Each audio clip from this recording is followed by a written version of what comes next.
এটা এমন একটা নাস্তা পরিবারের সবাই পছন্দ করবে। আপনি এটা তৈরি করে ২-৩ দিন পর্যন্ত খেতে পারবেন।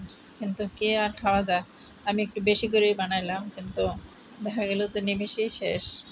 তাহলে আমরা রেসিপিটা শুরু করি। প্রথমে আমি ইস্ট দিয়ে দিলাম ১ টেবিল চামচ। এখানে গরম দুধ আছে ১/২ কাপ।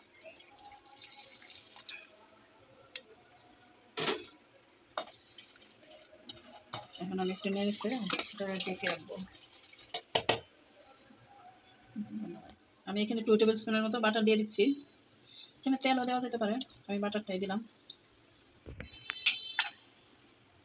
এখন দিয়ে দেবো চিনি। চিনি দিব ৪ টেবিল চামচ। ২টা, ৩টা, ৪ টেবিল চামচ চিনি দিলাম। দিয়ে দিব লবণ 1/2 টিস্পুন। এখন একটু মিক্স করে নিই।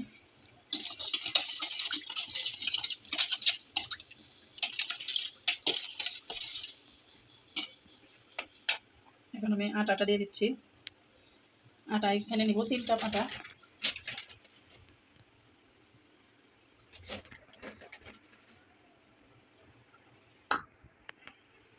এখন সব মিক্স করে নেব।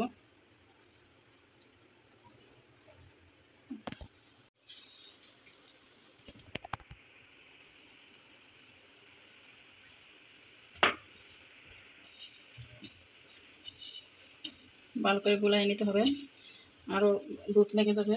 আমি এখানে 1 কাপ দুধ নিছি, অল্প অল্প করে দিচ্ছি।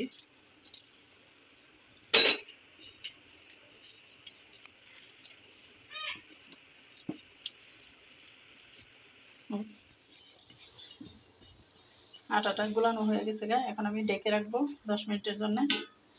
10 মিনিট, আধা ঘন্টা, আধা ঘন্টার জন্য আমি কভার করে রাখছিলাম। ফুলে দ্বিগুণ হয়ে গেছে এটা।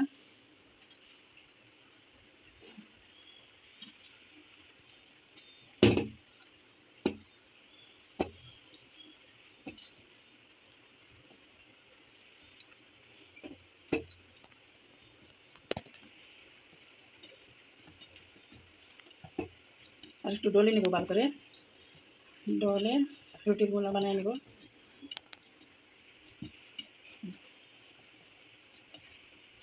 বন্ধ।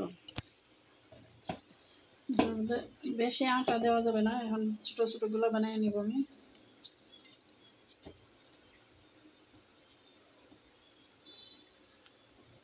রুটি বানাবো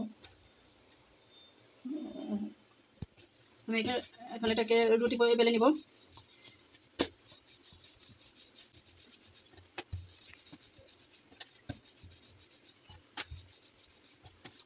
আমার রুটিটা বেলা হয়ে গেছে।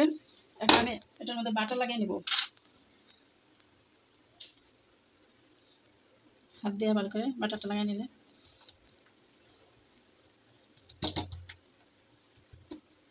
এখন আমি রুটিটাকে এইভাবে কেটে নিব ক্রোসান্টের সাইজ করে।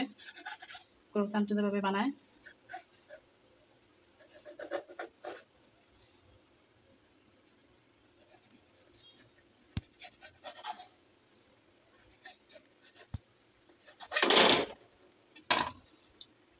এখন আমি এটাকে প্রেস দিয়ে নেব এইভাবে।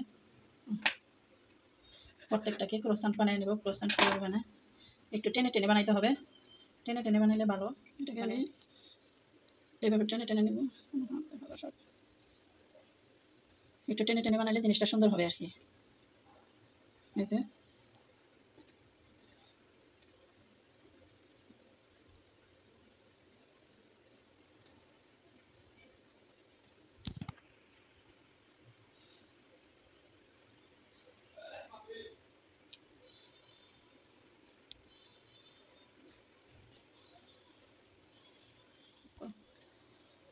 তো সবগুলো তৈরি হয়ে গেছে। এখন আমি তেলে দিয়ে দেব ভাজতে। একটা একটা করে দিয়ে দিচ্ছি।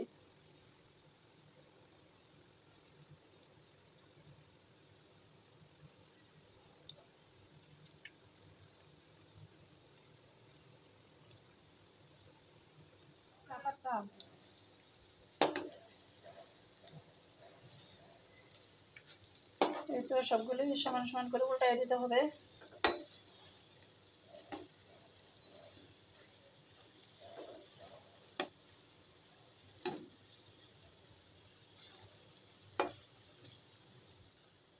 এখন এগুলো হয়ে গেছে, আমি তুলে নেব।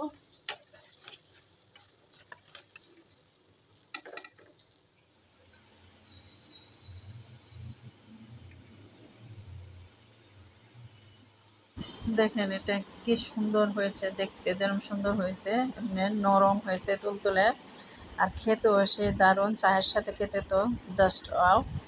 আপনারা চা বা কফি দিয়ে খেতে পারেন। আর হ্যাঁ, রেসিপিটা ভালো লাগলে অবশ্যই একটা লাইক ও শেয়ার দিয়ে পাশে থাকবেন, আর বেল বাটনটা অন করে রাখবেন। রেসিপি আপলোড হওয়ার সাথে সাথে নোটিফিকেশন পৌঁছে যাবে আপনার